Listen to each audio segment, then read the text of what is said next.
ओम नमो भगवते वासुदेवाय। श्रीमद् भगवद गीता के 14वें अध्याय के 12वें श्लोक में भगवान श्री कृष्ण अर्जुन को बता रहे हैं कि मनुष्य जो है वो धन आने पर लोभी हो जाता है, लालची हो जाता है। कैसे? तो ये श्लोक पढ़ते हैं। लोभा प्रवृत्तिरारंभ कर्मणाम क्षमा स्पृहा रजस्येतानि जायन्ते विवृद्धे भरतर्षभ। लोभा प्रवृत्ति आरंभ कर्मणाम असमः स्पृहा रजस्य एतानि जायन्ते विवृद्धे भरतर्षभ। हे अर्जुन, रजोगुण के बढ़ने पर लोभ प्रवृत्ति स्वार्थ बुद्धि से कर्मों का सकाम भाव से आरंभ, अशांति और विषय भोगों की लालसा, ये सब उत्पन्न होते हैं। लोभ प्रवृत्ति कर्मों का आरंभ, अशांति और स्पृहा, इन सब का स्वरूप क्या है और रजोगुण की वृद्धि के समय इनका उत्पन्न होना क्या है? तो कहते हैं धन की लालसा का नाम लोभ है, जिसके कारण मनुष्य प्रतिक्षण धन की वृद्धि के उपाय सोचता रहता है। धन के व्यय करने का समुचित अवसर प्राप्त होने पर भी उसका त्याग नहीं करता एवं धन उपार्जन के समय कर्तव्य अकर्तव्य का विवेचन छोड़कर दूसरे के स्वत्व पर भी अधिकार जमाने की इच्छा या चेष्टा करने लगता है। नाना प्रकार के कर्म करने के लिए मानसिक भावों का जागृत होना प्रवृत्ति है।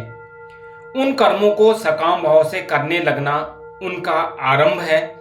मन की चंचलता का नाम अशांति है और किसी भी प्रकार के सांसारिक पदार्थों को अपने लिए आवश्यक मानना स्पृहा है।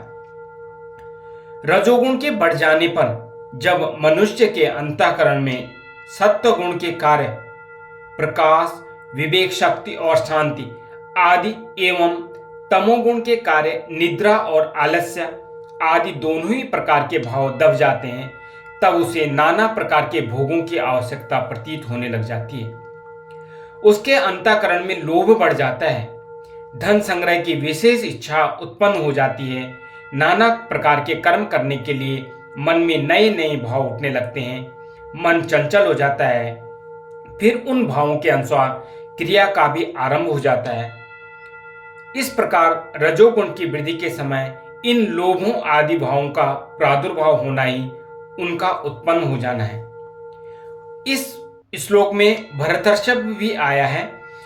तो जो भरत वंशियों में उत्पन्न हो उसे भरतर्षभ कहते हैं और यहाँ अर्जुन को भरतर्षभ नाम से संबोधित करके भगवान यह दिखलाते हैं कि तुम भरत वंशियों में श्रेष्ठ हो।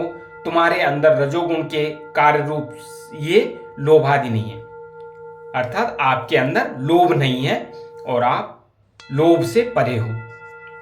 तो देखा आपने, धन की लालसा से लोभ और लोभ से अनेक प्रकार के गंदे काम मनुष्य करने लग जाता है।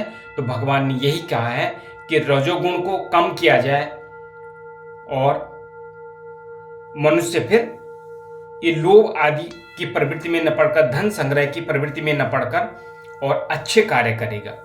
इसी के साथ में इस श्लोक की समाप्ति करते हैं। श्री कृष्ण गोविंद हरे मुरारे, हे नाथ नारायण वासुदेवा।